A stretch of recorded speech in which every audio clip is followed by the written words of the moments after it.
Estaban en círculo en torno al señor Bermutier, juez de instrucción, que daba su opinión sobre el misterioso suceso de Saint-Cloud. Desde hacía un mes, aquel inexplicable crimen conmovía a París. Nadie entendía nada del asunto. El señor Bermutier, de pie, de espaldas a la chimenea, hablaba, reunía las pruebas, discutía las distintas opiniones, pero no llegaba a ninguna conclusión. Varias mujeres se habían levantado para acercarse y permanecían de pie, con los ojos clavados en la boca afeitada del magistrado, de donde salían las graves palabras. Se estremecían, vibraban, crispadas por su miedo curioso, por la ansiosa e insaciable necesidad de espanto que atormentaba su alma, las torturaba como el hambre. Una de ellas, más pálida que las demás, dijo durante un silencio: «Es horrible, eso roza lo sobrenatural. Nunca se sabrá nada». El magistrado se dio la vuelta hacia ella. «Sí, señora, es probable que no se sepa nunca nada. En cuanto a la palabra sobrenatural que acaba de emplear, no tiene nada que ver con esto. Estamos ante un crimen muy hábilmente concebido, muy hábilmente ejecutado, tan bien envuelto en misterio que no podemos despejarle de las circunstancias impenetrables que lo rodean. Pero yo, antaño, tuve que encargarme de un suceso donde verdaderamente parecía que había algo fantástico. Por lo demás, tuvimos que abandonarlo por falta de medios para esclarecerlo». Varias mujeres dijeron a la vez, tan deprisa que sus voces no fueron sino una: «¡Oh, cuéntenoslo!». El señor Bermutier sonrió gravemente, como debe sonreír un juez de instrucción.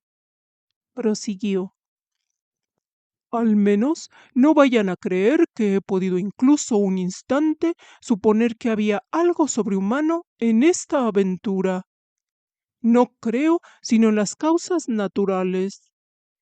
Pero sería mucho más adecuado si en vez de emplear la palabra sobrenatural para expresar lo que no conocemos, utilizáramos simplemente la palabra inexplicable. De todos modos, en el suceso que voy a contarles, fueron sobre todo las circunstancias circundantes, las circunstancias preparatorias, las que me turbaron. En fin, estos son los hechos. Entonces era juez de instrucción en Ajaccio, una pequeña ciudad blanca que se extiende al borde de un maravilloso golfo rodeado por todas partes por altas montañas. Los sucesos de los que me ocupaba eran sobre todo los de las vendetas. Los hay soberbios, dramáticos al extremo, feroces, heroicos. En ellos encontramos los temas de venganza más bellos con que se pueda soñar. Los odios seculares apaciguados un momento, nunca apagados. Las astucias abominables, los asesinatos convertidos en matanzas y casi en acciones gloriosas. Desde hacía 2 años no oí hablar más que del precio de la sangre, del terrible prejuicio corso que se obliga a vengar cualquier injuria en la propia carne de la persona que la ha hecho, de sus descendientes y de sus allegados. Había visto degollar a ancianos, a niños, a primos. Tenía la cabeza llena de aquellas historias.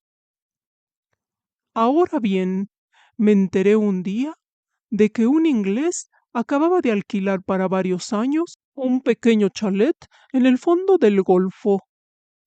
Había traído con él a un criado francés, a quien había contratado al pasar por Marsella. Pronto todo el mundo se interesó por aquel singular personaje, que vivía solo en su casa y que no salía sino para cazar y pescar. No hablaba con nadie, no iba nunca a la ciudad, y cada mañana se entrenaba durante 1 o 2 horas en disparar con una pistola y la carabina. Se crearon leyendas en torno a él. Se pretendió que era un alto personaje que huía de su patria por motivos políticos. Luego se afirmó que se escondía tras haber cometido un espantoso crimen.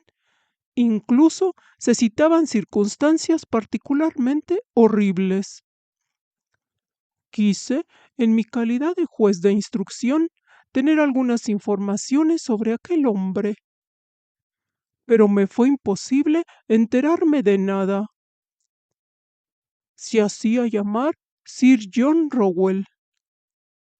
Me contenté, pues, con vigilarle de cerca, pero, en realidad, no me señalaba nada sospechoso respecto a él.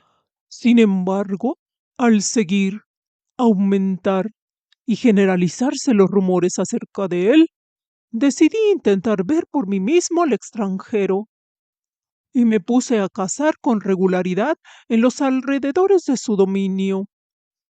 Esperé durante mucho tiempo una oportunidad y se presentó finalmente, en forma de una perdiz a la que disparé y maté delante de las narices del inglés.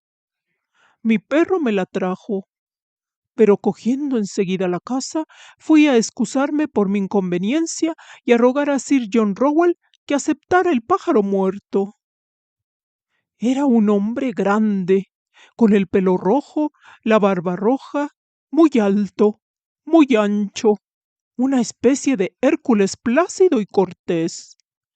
No tenía nada de la rigidez llamada británica, y me dio las gracias vivamente por mi delicadeza en un francés con un acento de más allá de la Mancha. Al cabo de un mes habíamos charlado unas 5 o 6 veces. Finalmente, una noche, cuando pasaba por su puerta, le vi en el jardín fumando su pipa a horcajadas sobre una silla. Le saludé y me invitó a entrar para tomar una cerveza. No fue necesario que me lo repitiera. Me recibió con toda la meticulosa cortesía inglesa. Habló con elogios de Francia, de Córcega, y declaró que le gustaba mucho este país y esta costa. Entonces, con grandes precauciones y como si fuera resultado de un interés muy vivo, le hice unas preguntas sobre su vida y sus proyectos. Contestó sin apuros y me contó que había viajado mucho por África, las Indias y América. Añadió, riéndose: tuve muchas aventuras. Oh, yes. Luego volví a hablar de casa y me dio los detalles más curiosos sobre la caza del hipopótamo, del tigre, del elefante e incluso la del gorila. Dije: todos esos animales son temibles. Sonrió. Oh, no. El más malo es el hombre. Se echó a reír abiertamente, con una risa franca de inglés gordo y contento. He cazado mucho al hombre también. Después habló de armas y me invitó a entrar en su casa para enseñarme escopetas con diferentes sistemas. Su salón estaba tapizado de negro, de seda negra bordada con oro. Grandes flores amarillas corrían sobre la tela oscura, brillaban como el fuego, y dijo: Eso será una tela japonesa. Pero en el centro del panel más amplio, una cosa extraña atrajo mi mirada. Sobre un cuadro de terciopelo rojo se destacaba un objeto rojo. Me acerqué. Era una mano de hombre, no una mano de esqueleto, blanca y limpia, sino una mano negra reseca, con uñas amarillas, los músculos al descubierto y rastros de sangre vieja, sangre semejante a roña, sobre los huesos cortados de un golpe como de un hachazo, hacia la mitad del antebrazo. Alrededor de la muñeca una enorme cadena de hierro, remachada, soldada a aquel miembro desasiado. La sujetaba a la pared con una argolla bastante fuerte como para llevar atado a un elefante. Pregunté, ¿qué es esto? El inglés contestó tranquilamente, era mejor enemigo de mí. Era de América. Ello había sido cortado con el sable y arrancada la piel con una piedra cortante y secado al sol durante 8 días. Oh, muy buena para mí esta. Toqué aquel despojo humano que debía de haber pertenecido a un coloso, los dedos desmesuradamente largos. Estaban atados por enormes tendones que sujetaban tiras de piel a trozos. Era horroroso ver esa mano, despellejada de esa manera. Recordaba inevitablemente alguna venganza de salvaje. Dije, ese hombre debía de ser muy fuerte. El inglés dijo con dulzura, oh, yes, pero fui más fuerte que él. Yo había puesto esa cadena para sujetarle. Creí que bromeaba. Dije, ahora esa cadena es completamente inútil. La mano no se va a escapar. Sir John Rowell prosiguió en tono grave. Ella siempre quería irse. Esa cadena era necesaria. Con una ojeada rápida escudriñé su rostro, preguntándome, ¿estará loco o será bromista pesado? Pero el rostro permanecía impenetrable, tranquilo y benévolo. Cambié de tema de conversación y admiré las escopetas. Noté, sin embargo, que había 3 revólveres cargados encima de unos muebles, como si aquel hombre viviera en el temor constante de un ataque. Volví varias veces a su casa. Después dejé de visitarle. La gente se había acostumbrado a su presencia. Ya no interesaba a nadie. Transcurrió un año entero. Una mañana, hacia finales de noviembre, mi criado me despertó anunciándome que Sir John Rowell había sido asesinado durante la noche. Media hora más tarde entraba en casa del inglés con el comisario jefe y el capitán de la gendarmería. El criado, enloquecido y desesperado, lloraba delante de la puerta. Primero sospeché de ese hombre, pero era inocente. Nunca pudimos encontrar al culpable. Cuando entré en el salón de Sir John, al primer vistazo distinguí el cadáver extendido boca arriba en el centro del cuarto. El chaleco estaba desgarrado, colgaba una manga arrancada. Todo indicaba que había tenido lugar una lucha terrible. El inglés había muerto estrangulado. Su rostro negro e hinchado, pavoroso, parecía expresar un espanto abominable. Llevaba algo entre sus dientes apretados y su cuello perforado con 5 agujeros que parecían haber sido hechos con puntas de hierro. Estaba cubierto de sangre. Un médico se unió a nosotros. Examinó durante mucho tiempo las huellas de dedos en la carne y dijo estas extrañas palabras: que parecía que le había estrangulado un esqueleto. Un escalofrío me recorrió la espalda y eché una mirada hacia la pared, en el lugar donde había visto la horrible mano despellejada. Ya no estaba allí. La cadena estaba quebrada y colgaba.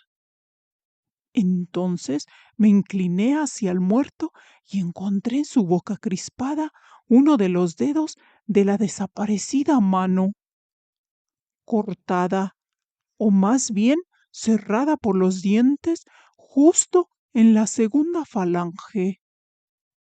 Luego se procedió a las comprobaciones. No se descubrió nada. Ninguna puerta había sido forzada, ni ninguna ventana, ni ningún mueble. Los 2 perros de guardia no se habían despertado. Esta es, en pocas palabras, la declaración del criado. Desde hacía un mes su amo parecía estar agitado. Había recibido muchas cartas que había quemado a medida que iban llegando. A menudo preso de una ira que parecía demencia. Cogiendo una fusta, había golpeado con furor aquella mano reseca, lacrada en la pared, y que había desaparecido, no se sabe cómo, en la misma hora del crimen. Se acostaba muy tarde y se encerraba cuidadosamente. Siempre tenía armas al alcance de la mano. A menudo, por la noche, hablaba en voz alta, como si discutiera con alguien. Aquella noche daba la casualidad de que no había hecho ningún ruido, y hasta que no fue a abrir las ventanas el criado, no había encontrado a Sir John Rowell asesinado. No sospechaba de nadie. Comuniqué lo que sabía del muerto a los magistrados y a los funcionarios de la fuerza pública, y se llevó a cabo en toda la isla una investigación minuciosa. No se descubrió nada. Ahora bien, 3 meses después del crimen, una noche tuve una pesadilla horrorosa. Me pareció que veía la mano, la horrible mano, correr como un escorpión o como una araña a lo largo de mis cortinas y de mis paredes. 3 veces me desperté. 3 veces me volví a dormir. 3 veces volví a ver ese odioso despojo galopando alrededor de mi habitación y moviendo los dedos como si fueran patas. Al día siguiente me la trajeron. La habían encontrado en el cementerio, sobre la tumba de Sir John Rowell. Le habían enterrado allí, ya que no habían podido descubrir a su familia y faltaba el índice. Esta es, señoras, mi historia. No sé nada más. Las mujeres, enloquecidas, estaban pálidas, temblaban, y una de ellas exclamó: Pero eso no es un desenlace, ni una explicación. No vamos a poder dormir. si no nos dice lo que según usted ocurrió? El magistrado sonrió con severidad. Oh, señoras, sin duda alguna voy a estropear sus terribles sueños. Pienso simplemente que el propietario legítimo de la mano no había muerto, que vino a buscarla con la que le quedaba, pero no he podido saber cómo lo hizo. Este caso es una especie de vendetta. Una de las mujeres murmuró. No, no debe ser así. Y el juez de instrucción, sin dejar de sonreír, concluyó. Ya les había dicho que mi explicación no les gustaría. Así termina este extraño y perturbador caso, donde lo inexplicable parece escapar a toda lógica. La mano encadenada, el misterio y un final que deja más preguntas que respuestas. Tal vez algunos casos no pueden entenderse del todo, solo contarse. Gracias por acompañarme.